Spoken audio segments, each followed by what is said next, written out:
पद्धतीने त्यांनी नाही वागले तर आपण सत्येंद्र कुमारच्या जे जजमेंटमध्ये सांगितलेलं आहे की त्यांनी जर त्याचा non compliance of section 41 entitled to get bail असं जे म्हटलेलं आहे की तुम्ही जामीन घेण्यास तुम्ही पात्र आहात तर तुम्हाला तो अधिकार प्राप्त होतो तर तुम्ही त्या पद्धतीने जामीन देखील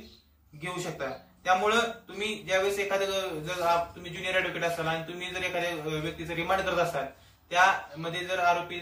जे म्हणजे गुन्हा केलेला आहे तो 7 वर्षापेक्षा कमी शिक्षा असेल आणि त्यामध्ये जर पोलिसांनी चेकलिस्ट दिली असेल तर तुम्ही हे नक्की बघा की त्यामध्ये जे कारण दिलेले आहेत त्या कारणांचे सपोर्टिव्ह काही मटेरियल दिलेले का नाही आणि जर तसं नसेल तर तुम्ही अरनेश कुमारचं जजमेंट कोर्टासमोर मांडून त्यामध्ये जे सांगितलेलं आहे की रिझन अँड मटेरियल म्हटलेलं आहे की मटेरियल देणं आवश्यक आहे फक्त रिझन देऊन चालणार नाही उगाच काहीतरी नुसतं 5 रिझन दिले म्हणून 5 रिझन उचलायचे आणि ते ऍज इट इज त्या रिमांड ह्यामध्ये त्या चेकलिस्ट मध्ये टाकायचे असं चालणार नाही। त्यांच्याकडे तसं सफिशियंट मटेरियल असणं देखील आवश्यक आहे आणि